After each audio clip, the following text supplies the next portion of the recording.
My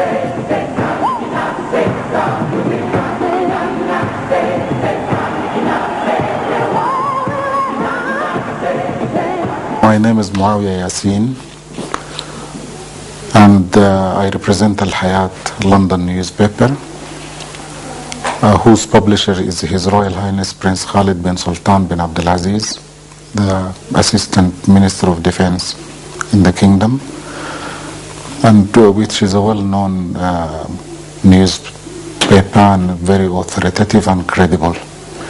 First of all, I would like to ask Your Excellency about the nature of relationship with Saudi Arabia and whether you are exerting any effort to serve the interest of Saudi investors who are vying for investment, principally the agricultural investment in Ethiopia. We have excellent relations with Saudi Arabia. It's one of the top 3 trading partners of Ethiopia. It's a major source of foreign direct investment in Ethiopia. The biggest investor in Ethiopia is a Saudi businessman who is very strong personal ties with Ethiopia, and we have quite a few other Saudi investors, both in agriculture and outside of agriculture. And what about the relationship between the two countries? The relation between the two governments is also excellent, and I think the trade and economic ties reflect that solid relationship. And now, you within 3 months' time, you will have a new neighbor. That's the state of Southern Sudan. What's the relationship between Ethiopia and the SPLA?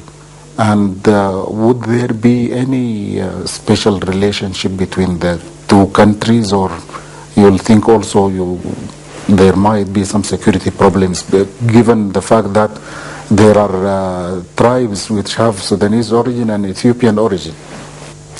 Well, that is not necessarily unique. In the case of Ethiopia and Somalia, for example,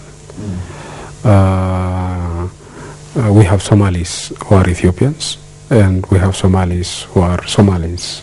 Yes. In the case of Djibouti, it's the same thing. In the case of Eritrea, it's the same thing.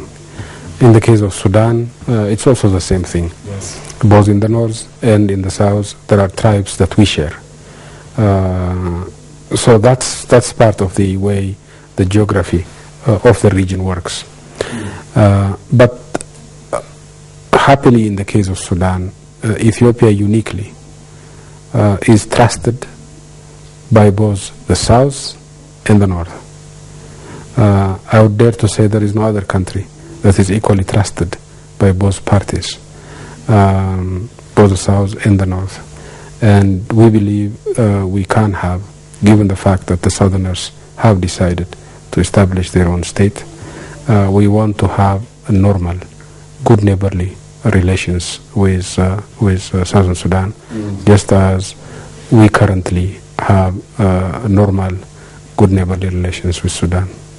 And also, the Nile water is making a lot of tension, principally in Egypt, who it seems they are unconvinced by the Ethiopian argument that they need to exploit these resources to increase the generation of electricity and to implement other developmental programs. Now, even recently, the new Prime Minister of Egypt went to Sudan, and it seems they requested the Sudanese to clarify certain things with the Ethiopians. This Millennium Dam, do you think you will be able to get that huge sum of money for it? And is it, given all the technological difficulties you are going to overcome, so that really you are going to have 1,000 or 5,000 plus megawatt of electricity? Well, as you know, we have been building dams on our own over the past 10 years or so. but they were smaller dams. We built a dam on the Takaze. When it reaches Sudan, it's called the Atbara River.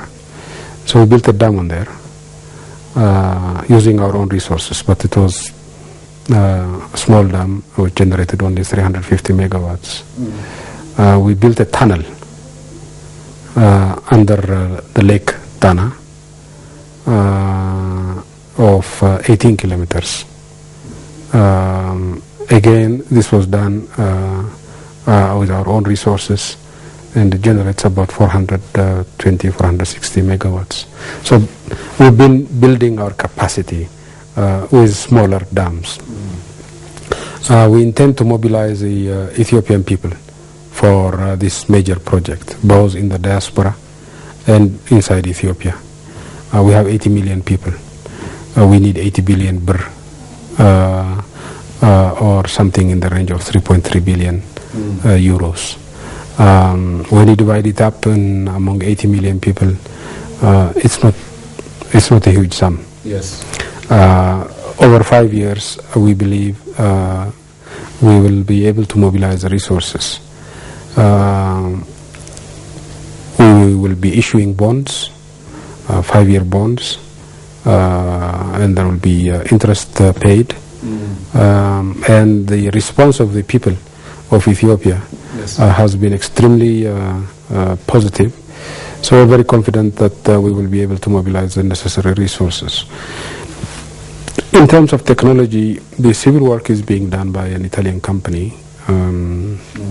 The electromechanical work, the main contractor is going to be a local company, but we expect it to have subcontractors to do specific tasks. And we don't think, given the fact that we have the money, there will be, I believe, many companies from across the globe who would want to work as subcontractors. So we don't think there is a significant technological or financial challenge in terms of building the dam.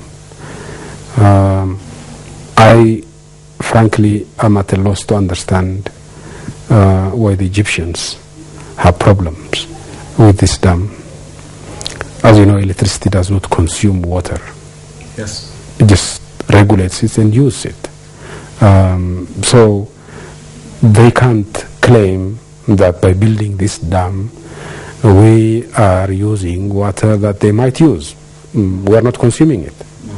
We're just generating electricity. We're simply regulating the flow of the water. We're not consuming it. The Sudanese understand that, and they have no problem with the dam. The Egyptians should understand that. I mean, it's elementary. But apparently they have a problem with it, and frankly, we are all at a loss. But I think that you are diverting these rivers. You are making things to reduce the amount of water going to Sudan and Egypt. Is there any truth in that kind of thinking? Absolutely not. I mean, look at this dam. The dam is not intended for irrigation. There is no irrigable land in Ethiopia that can use water from this dam.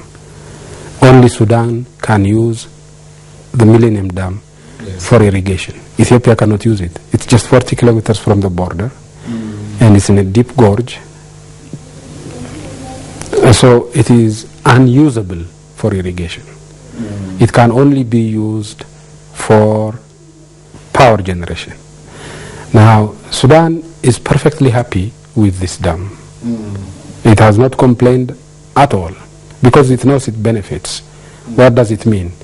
Because we are building the dam, there will not be any flooding in Khartoum anymore.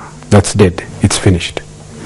Number two, Rosaries Dam, which is on the Sudanese side of the border, has in the past been facing massive siltation.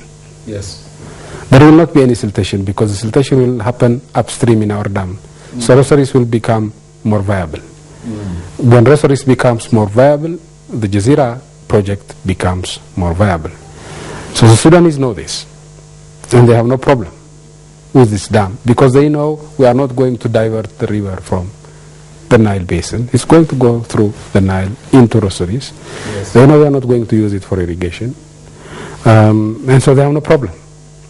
That is why I say we are simply at a loss to understand what it is that the Egyptians oppose about this dam, because we are 100% sure it has nothing to do with water, because we are not doing anything with that water except regulate its flow.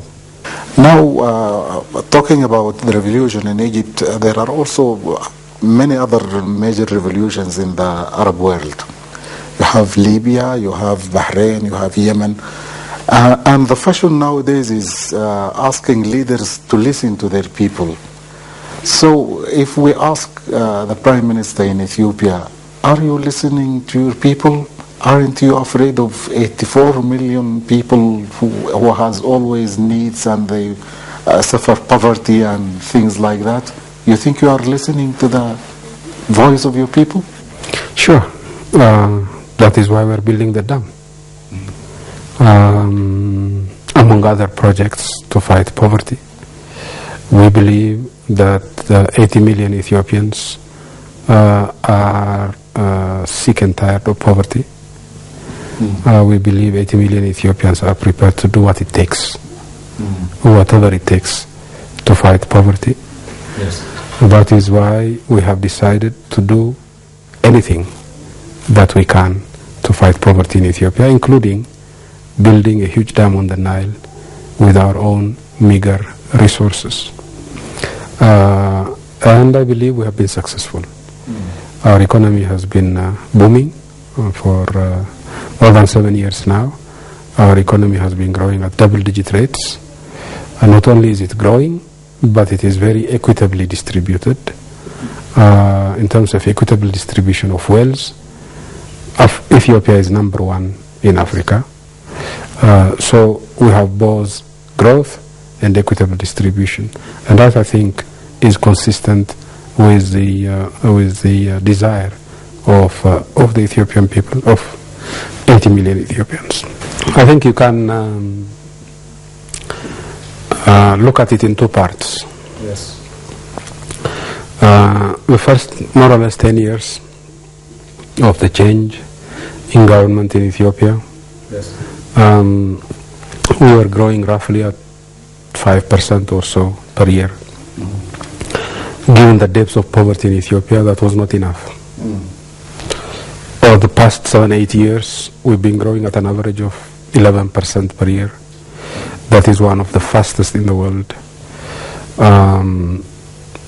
As you know, the Economist, which is not sympathetic to Ethiopia's policies, nevertheless has put Ethiopia as one of the top 5 performers in the world in terms of economic development.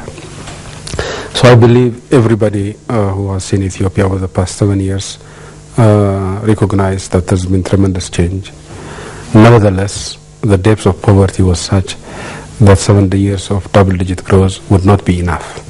So we need to have more. We need to have longer period of growth. Countries such as Ethiopia don't get out of poverty in 7 years or 10 years. Even the countries that have been very successful in fighting poverty, such as Korea and Taiwan, took them 30-40 years to overcome poverty successfully. I don't think it will take Ethiopia less time than Korea to fight poverty. But we are moving in the right direction, and I believe the international community is aware of it. And have you managed to make any progress in trying to control or eradicate those chronic diseases like AIDS and malaria and sexual and transmitted disease and other things? Have you managed to make any progress or success in these areas? Yes, I think we made a lot of success in combating malaria. Indeed, we've been identified as one of 2 or 3 countries who have been very successful in combating malaria. That doesn't mean we have eradicated it; it's still there. But its impact has been radically improved. HIV/AIDS is still a problem, but there again, we have made a lot of progress, and our progress has been identified as a good example for others. We expect to achieve all, if not all, of the Millennium Development Goals by 2015. And many of these have to do with health. Yes. And the international community is aware that we have made tremendous progress in terms of these Millennium Development Goals so far, and that we are one of the few African countries which have a realistic hope of achieving it by 2015. Well, my last question is, comparing the days when you were a boy in school and in education, and then you joined politics as young as 17, with nowadays when you are Prime Minister, are you content and happy with the system of education that you think it will allow Ethiopians or young Ethiopians who are really talented to show their talent and flourish and then become great Ethiopians, whether they are writers or musicians or whatever? Are you happy with what's going now on? I'm both very happy and dissatisfied. I'm very happy now because primary education is no longer a privilege of the few lucky people. When I went to school, I was one of a small minority who went to school.